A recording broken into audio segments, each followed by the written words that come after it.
सभी को सादर नमस्कार। आज अपन बात कर रहे हैं उत्तरी अमेरिका के परिवहन के बारे में।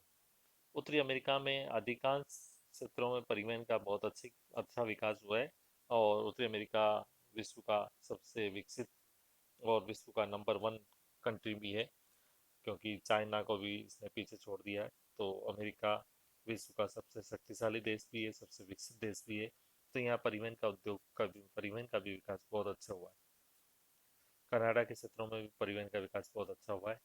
संयुक्त राज्य अमेरिका में सर्वोत्तम परिवहन का साधन है। और कनाडा के उत्तरी क्षेत्रों के अतिरिक्त परिवहन के साधनों में यथोचित विकास नहीं हुआ है। यहाँ के परिवहन में देखें तो हम सड़कों का विशेष विशेष विकास हुआ है। सड़कों का विस्तार संयुक्त राज्य अमेरिका में सर्वाधिक है। यहाँ लगभग 60 लाख किलोमीटर लंबी सड़कें, 60 लेक, जो देश के प्रत्येक भाग को संयुक्त करती है। वर्तमान में यहाँ अन्य परिवहन की तुलना में सड़कों मार्गों का अधिक उपयोग किया जाता है, क्योंकि ये अत्यंत सुविधाजनक है। और यहाँ छोटे छोटे, जैसे हमारे यहाँ हर थोड़ी दूर पे गांव मिल जाते हैं। इस तरह की यहाँ पर प्रवृत्ति नहीं है। यहाँ बहुत कई कई किलोमीटर चलते हैं जितने में कोई नया गाँव नहीं आता। तो परिवहन की दृष्टि से ये काफ़ी सुविधाजनक रहता। एक्सीडेंट्स की संभावनाएं काफ़ी कम हो जाती है। वर्तमान में यानी परिवहन की तुलना में सड़कों का अधिक उपयोग किया जाता है, क्योंकि ये अत्यंत सुविधाजनक है। इनकी प्रवेशता भी अत्यधिक है। कनाडा के दक्षिणी एवं मध्यवर्ती एवं तटीय क्षेत्रों में सड़कों का पर्याप्त विकास हुआ है। तटीय भागों में विशेष रूप से हुआ है। यहाँ उत्तरी कनाडा की विपरीत प्राकृतिक परिस्थितियों के कारण सड़कों का विकास उत्तरी भाग में काफ़ी कम हुआ है। बात करें रेल मार्ग की, तो रेल मार्ग का विस्तार संयुक्त राज्य अमेरिका और कनाडा में समुचित है। संयुक्त राज्य अमेरिका में संसार के 26% रेल मार्ग है। यहाँ 3 लाख 83 हजार यानी लगभग 4 लाख किलोमीटर लंबे रेल मार्गों पर इस देश का 40% अंतर नगरीय परिवहन होता है। द्वितीय महायुद्ध में के अंत में 60% मालगाड़ियाँ ढोती थी। परंतु इसके बाद मोटर, ट्रक, स्थलीय जलमार्गों की प्रतिस्पर्धा से उसकी ये जो मात्रा है वो काफ़ी कम हुई। अटलांटिक तट से लगभग 100 डिग्री देशांतर रेखा तक रेल मार्गों का जाल बिछा हुआ है। अटलांटिक तट है हमारा, उससे लेके 100 डिग्री तक देखें तो रेल मार्गों का बहुत अधिक जाल बिछा हुआ है।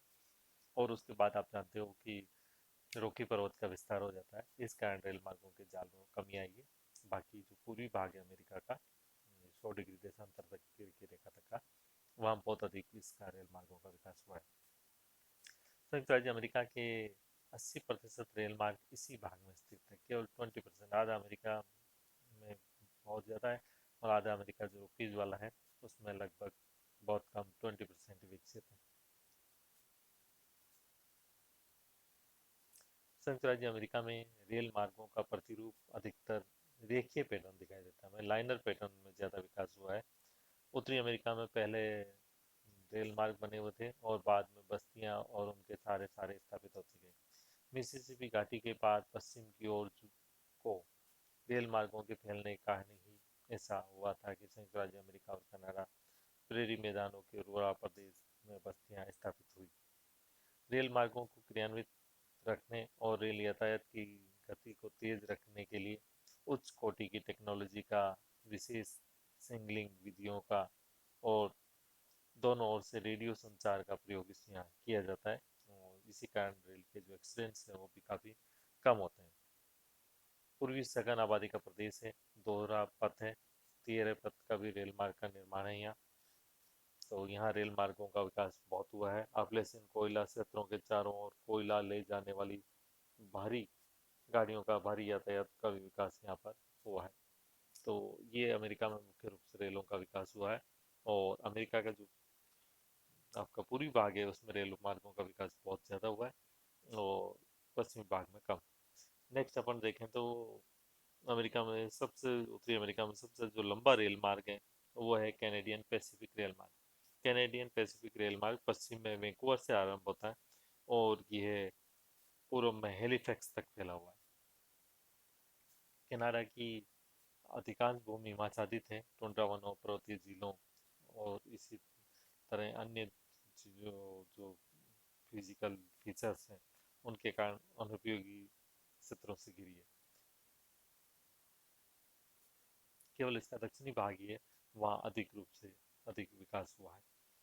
कनाडा में दो मार्ग हैं मुख्य रूप से, एक कैनेडियन पैसिफिक रेलवे जो कि आप सामने दिखाई दे रहा है, और दूसरा है Canadian national railway. Canadian Pacific railway आप सभी को यहाँ पे नज़र भी आ रहा है, हेलीफैक्स से चलकर, हेलीफैक्स अपना इधर हेलीफैक्स है, उस हेलीफैक्स से स्टार्ट होता है और Montreal, Ottawa, Sudbury, Port Arthur, Port Arthur ये हमारा झील प्रदेश के किनारे है, विनीपेग होती हुई वैंकूवर तक जाती है। दूसरी रेल लाइन भी अटलांटिक पैसिफिक तक जाती है, परंतु आंतरिक क्षेत्रों में प्रिंस रूपर्ट, चर्चिल, मुसोनी आदि केंद्रों की सेवा करती है। लकड़ी, कच्ची धातुएं, गेहूं और कोयले का इन रेल मार्गों से विशेष रूप से परिवहन होता है। उत्तरी अमेरिका में कुछ आंतरिक जल मार्ग हैं, उनके द्वारा भी परिवहन होता है। ये जो आप झील प्रदेश देख रहे हैं, इन झील प्रदेशों में विशेष रूप से आंतरिक जल परिवहन का विकास हुआ है, और यहाँ की नदियाँ हैं वो भी जल परिवहन योग्य हैं। तो झीलों में Superior, Michigan, Huron, Erie, Ontario पूरे वर्ष भर नौकायान योग्य है। ये जमती भी नहीं है, इस कारण पूरे वर्ष भर इसका उपयोग किया जाता है। इनके द्वारा कच्चे माल, लोयस, कोयला, लकड़ी, धातु, काष्ठ उद्योग का विकास हुआ है। हडसन मोहक नहर द्वारा ओंटेरियो क्षेत्रों को न्यूयॉर्क से संबंध कर दिया गया। इस प्रकार कच्चा माल भी उत्पादित किया जाता है।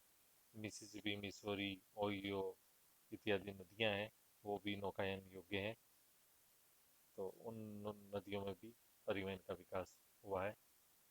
सामुद्रिक दृष्टि से उत्तरी अमेरिका के पूर्वी एवं पश्चिमी भागों में स्थित महासागर अंतर्राष्ट्रीय जल परिवहन की सुविधा प्रदान करते हैं, और संयुक्त राज्य अमेरिका को, कनाडा को, यानी उत्तरी अमेरिका को अटलांटिक महासागर और प्रशांत महासागर दोनों ही भागों से इसकी परिवहन की सुविधा प्राप्त है। वायु परिवहन का भी उत्तरी अमेरिका में पर्याप्त विकास हुआ है, और यहाँ के सभी जो बड़े नगर हैं वो वायु परिवहन से जुड़े हुए हैं। ये संपूर्ण विश्व के साथ अंतर्राष्ट्रीय वायु मार्गों द्वारा जुड़े हुए हैं। यहाँ का सर्वाधिक संपर्क यूरोप देशों के साथ है, क्योंकि यहाँ अधिकांश जनसंख्या भी यूरोपीय ही है। किंतु नियमित सेवा एशिया, रूस, अफ्रीका, ऑस्ट्रेलिया, संपूर्ण विश्व को, दक्षिण अमेरिका संपूर्ण विश्व को अपनी सेवाएं देते हैं।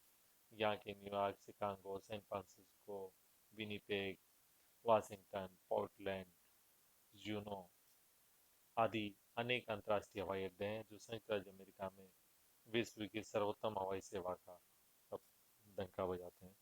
तो ये अमेरिका की हम बात कर रहे थे परिवहन की, कि यहाँ परिवहन का जो उद्योग विकास हुआ है वो मुख्य रूप से कहाँ कहाँ किस प्रकार का हुआ है। और इसमें हमने पाया कि यहाँ के जो परिवहन का विकास हुआ है वो कनाडा में तो दक्षिण में हुआ है, लेकिन अमेरिका में, संयुक्त राज्य अमेरिका में देखें तो संयुक्त राज्य अमेरिका में पूर्वी भाग में बहुत अधिक विकास हुआ है। पश्चिमी भाग में दोनों ही, कनाडा भी और संयुक्त राज्य अमेरिका दोनों में ही कम विकास हुआ है। पश्चिमी भाग में कम विकास होने का कारण भी आप जानते हैं कि वहाँ पर जो रोकी पर्वत है, उस रोकी पर्वत के कारण पहाड़ी भाग है, तो वहाँ ने रेल यातायात का विकास हो सकता है, और सड़क यातायात के विकास करने में भी काफ़ी समस्याएं आती है, लेकिन सड़कों का फिर भी विकास हुआ है। अमेरिका का, जैसा कि आपको पूर्व में बता दिया गया, कि 80% जो रेल मार्ग है वो केवल पूर्वी भाग में ही है, बाकी बहुत कम तटीय, और यदि 90% यदि हम इसके पश्चिमी तटीय भाग को, कैलिफोर्निया के आसपास के भाग को शामिल कर लें, तो 90% एरिया कवर हो जाता है। केवल 10% एरिया है उन रेल मार्गों का विकास ही अपने इसमें पूर्वी भाग में हुआ है। तो परिवहन की दृष्टि से जब परिवहन विकसित हो जाता है तो उसके कारण स्वतः ही दूसरे जो विकास है वो स्वतः होने लग जाते हैं। और यहाँ के जो रेल मार्ग हैं उनको अपन वैसे उत्तरी, मध्य और दक्षिणी रेल मार्गों में विभाजित कर सकते हैं। उत्तरी भाग है उसमें जो रेल मार्ग का विकास हुआ है वह सिएटल नगर से शिकागो, न्यूयॉर्क तक फैला हुआ है। न्यूयॉर्क आप सभी जानते हैं, अभी बहुत चर्चा रहा था कोरोना के कारण, विशेष से कोविड-19 के कारण बहुत ज़्यादा चर्चित रहा था। दूसरा है मध्य ट्रांस महाद्वीपीय रेल मार्ग। ये San Francisco, Salt Lake City, Omaha, Chicago, Pittsburgh, Philadelphia होते हुए न्यूयॉर्क पहुंचता है। यानी उत्तरी ट्रांस महाद्वीपीय रेल मार्ग भी न्यूयॉर्क पहुंचता है, और मध्य ट्रांस महाद्वीपीय रेल मार्ग का भी जो अंतिम बिंदु है पूरी भाग में, वो भी न्यूयॉर्क है। दक्षिणी ट्रांस महाद्वीपीय मार्ग ये लॉस एंजल्स से शुरू होता है और आगे चलकर अल्बुकर्क तक जाता है। आगे जाके इसकी दो शाखाएं हो जाती है, और एक शाखा इसकी भी न्यूयॉर्क की जाती है। तो न्यूयॉर्क यहाँ का प्रमुख केंद्र है। धन्यवाद।